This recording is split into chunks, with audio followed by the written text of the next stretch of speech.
人はどうしたら幸せになれるのでしょう。実は幸せになるのは難しいことではありません。一杯のコーヒーを買うという些細な出来事であっても、ある行動をとれば人は幸せになれるのです。幸せは考え方や心の持ちようではなく行動で決まります。では、どう行動すればいいのか。安心してください。ケーキを作るのにレシピがあるように、幸せにもレシピがあるのです。幸せな人生を送るのか、それとも幸せから遠ざかって生きるのか。お金、人間関係、仕事。私たちは様々な状況に囲まれていますが、幸せのヒントはあなたの周りにたくさん散りばめられているのです。では、それらの幸せのヒントを探しに出かけましょう。こんにちは、ハピケンことハッピー研究所の翔です。今回は、幸せについて知っておきたい5つのことという本をご紹介したいと思います。私たちにとって幸福とは一体何なんでしょうか。いつの時代も人々が追い求めてやまない幸福。それを見つける方法とは一体どんなものなのでしょうか。本書は NHK で放送され、多くの反響をもたらした幸福学白熱教室の内容を再構成したもので、テーマはお金や人間関係など、誰もが一度は考えたことがあるものばかりです。第一線で活躍する研究者が最新の研究結果をもとに、それぞれのテーマを解き明かしていきます。幸福学の最先端とは一体どんなものなのか、そこに隠された幸せの鍵を探っていきましょう。きっとあなたにとっての幸せの鍵が見つけられるはずです。行われた講義は全5回。本動画ではその中でも第1回目の講義、幸福の鍵をご紹介したいと思います。幸せについて知っておきたい5つのこと。第1回、幸福を見つける鍵。初回の講義では幸福学研究の最先端を紹介しながら、まずは幸せの鍵を探っていきます。講師を務めるダン博士は、アメリカハーバード大学を卒業した後に、バージニア大学で博士号を取得し、現在はカナダのブリティッシュコロンビア大学で心理学を教えています。ダン博士によれば、幸福になることはケーキを作ることに似ていると言います。ケーキ作りにはいくつもレシピがあるように、幸福になるためにもいくつかの方法が存在するのだそうです。果たしてケーキを作るのと同じように、誰もが本当に幸福になれるのでしょうか。だとしたら、その方法とは、ダン博士の話の中にその鍵が隠されています。たとえ宝くじで大金が当たっても、あなたの幸福度は変わらない。今日は何が私たちの人生を幸せにしてくれるのか、鍵となる要因について考えていきましょう。最初にみんなにやってほしいことがあります。10年後の理想の生活をなるべく具体的に想像してみてください。いいですか？では、みんなが何を想像したのか知りたいですね。聞かせてくれますか？あなたはどうですか？幸せな人生をいろいろ想像してみたのですが、旅行が好きなので、東南アジアやヨーロッパに行きたいと思いました。今は学生だから行けないけど、10年後は働いているので、海外を旅行しながら幸せを感じていたいと思いました。ありがとう。とても素晴らしいですね。皆さんの中には結婚すること、子供ができること、素敵な仕事に就いていること、その仕事が給料が高いこと、いろいろと思い描いた方がいると思います。今、みんなが思い描いた完璧な幸福には多くの共通項がありました。それらをすべて叶えるには、正直、相当な幸運が必要です。この幸運と幸福との間には密接な関係があるのですが、科学的な研究では幸運と幸福の関連には疑問が投げかけられています。例えば、幸運という言葉から思い浮かぶことといったら、多くの人が宝くじに当たることと言うでしょう。でも実は、宝くじに当たることと幸福はあまり関係がないのです。ノースウェスタン大学が行った宝くじの高額当選者を調査した研究では、高額当選者と同じような地域に住む人たちの中で、宝くじに外れた住民と高額当選した住民を比べたところ、当選者の方が並外れて幸せという結果は出ませんでした。逆に、不運と不幸ではどうでしょうか。ノースウェスタン大学は、不運、例えば不慮の事故で体が不自由になった人々についても研究していました。事故に遭った人たちは、そうでない人たちと比べれば幸福度は低かったようですが、決して幸福度が極端に低いままの不幸というわけではありませんでした。なんとかうまくやっていたのです。つまり、幸福とは自分の身に起こった出来事で決まるわけではないということです。もし宝くじが当たったら、みんな興奮して大喜びするでしょう。一方で、もし事故に遭って自分がもう歩けないと知ったら、想像を絶する深い絶望の淵に沈むことでしょう。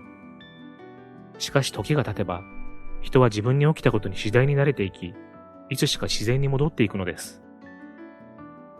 どんなに辛い出来事が起きたとしても、それがあなたを永久に苦しめることはない。ここでドイツの研究例を挙げてみましょう。数万人を対象に人生の節目節目で幸福度がどう変わったかを長期間追跡調査したものです。今回はその中から未亡人となった女性たちの調査結果を見ていきます。縦が人生の満足度、横が期間です。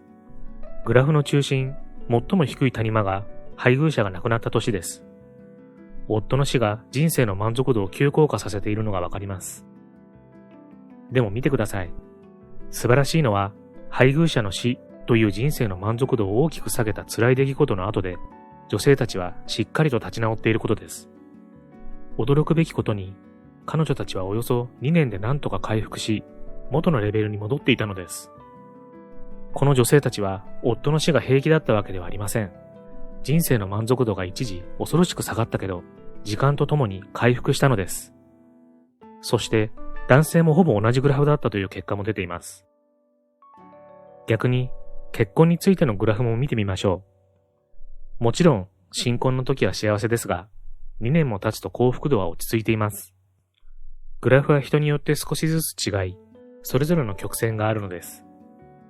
でもこのグラフを見れば、どんな出来事も我々の幸福に永久に影響を及ぼすことはないとわかります。幸福とは簡単に手に入ってずっと維持ができるような小さな幸運とは違います。むしろもっともっと複雑なんです。例えて言えば、幸福を見つけることはケーキを作るようなものなんです。ケーキといっても味や種類は様々です。それは幸福も同じ。人の数だけそれぞれ違った幸せの形があるはずです。しかし、ケーキを作るのに欠かせない材料があるように、十人十色の幸せにも欠かせない共通要素があるんです。幸せな人たちに共通する他人との結びつき。さて、幸福のレシピとは何でしょうか？幸せになるには、ケーキを作るときのように、3つの材料が必要なのです。それは、人との交わり、親切、ここにいることの3つです。心理学者たちは幸福度の高い人たちを集めて研究し、彼らを幸せにしているものは何かを突き止めようとしました。その結果分かったのは、幸せな人たちに共通していたのはたった一つ、社会との結びつきが強いことでした。社会との交わりは近くのコーヒーショップでも体験することができます。最近、こんな調査結果が発表されました。スターバックスに入ろうとする人を注文を手際よくし、必要以上に店員と話さないようにした人と、店員とちゃんと交流して笑顔で短い会話を交わす人たちに分けたのです。その結果、社交的になるように言われた人々の幸福度の方がはるかに上がっていました。しかも、もともと内向的で他人と関わり合うのが苦手な人たちでも同じように幸福度が上がっていたのです。コーヒーを買うような些細な交わりでも、ほんの少しでも人と関わるだけで、私たちはより幸福を感じることができるのです。親切と感謝は幸福感を高めるエッセンス。幸福のレシピの2つ目は親切です。人と交わるだけではなく、人を助けようとする社会的な行動は取る価値があります。例えば、ボランティア活動をすることは、より大きな幸福感に結びつくのです。アメリカの実験では、学生たちに週に1日だけ5つの親切をすることを実行させました。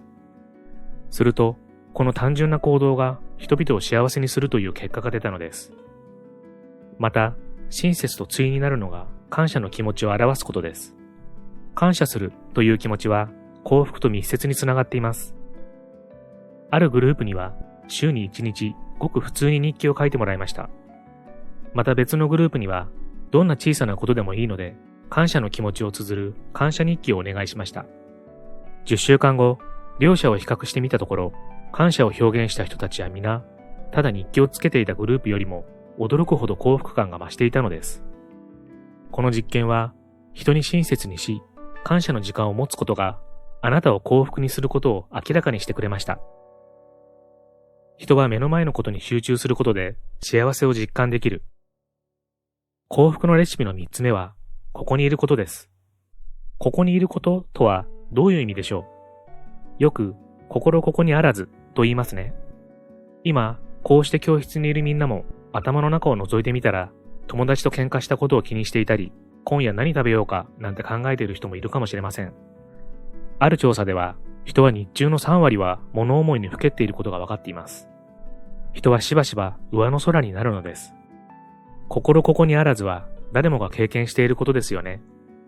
ですが、ここにいること、今この瞬間に集中することは、あなたの幸福にとってとても重要なのです。スマートフォンを持っている人、手を挙げて。ほぼ全員ですね。つまり、あなたたちは一日中、注意力散漫の原因を持ち歩いているということです。これは私にもわかります。授業の直前にスマートフォンを見たらメールが来ている。その途端、そのメールが気になって今やるべきことに集中できなくなるんです。そこで私は注意力散漫が幸福感に与える影響を調べることにしました。被験者にはメールのチェックを1日3回だけにして1週間過ごしてもらいました。すると、1日に何度もチェックする人よりもストレスが少ないという結果が出たのです。つまり、注意力散漫の原因となるテクノロジーを制限するのは健康と幸福にいいということが分かったのです。ここにいることとは、すなわち目の前のことに集中するという意味です。例えば、せっかくの日曜日、翌日からの仕事のことを考えて憂鬱に過ごしてしまう。すると、大切な休日が無駄になり、自ら幸福度を下げてしまう結果になってしまうんです。最初の講義では、幸福の3つの材料、人との交わり、親切、ここにいることについて見てきました。もちろん、幸福にとって大切なのはこれだけではありません。しかし、この3つが非常に重要なことは間違いないんです。これで最初の講義を終了したいと思います。最初の講義では、ラン博士は幸せのレシピについて人との交わり、親切、ここにいることというキーワードを用いて説明しました。最近ではこうした幸福学の方法論を取り入れ、企業が社員の幸福度を向上させようという動きも始まってるんですよ。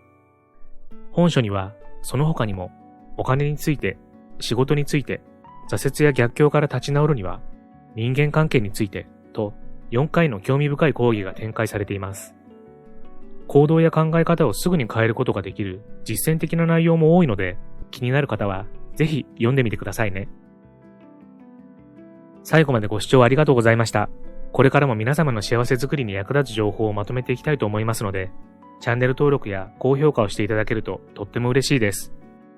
また次回の動画でお会いしましょう。皆様に幸せが届きますように。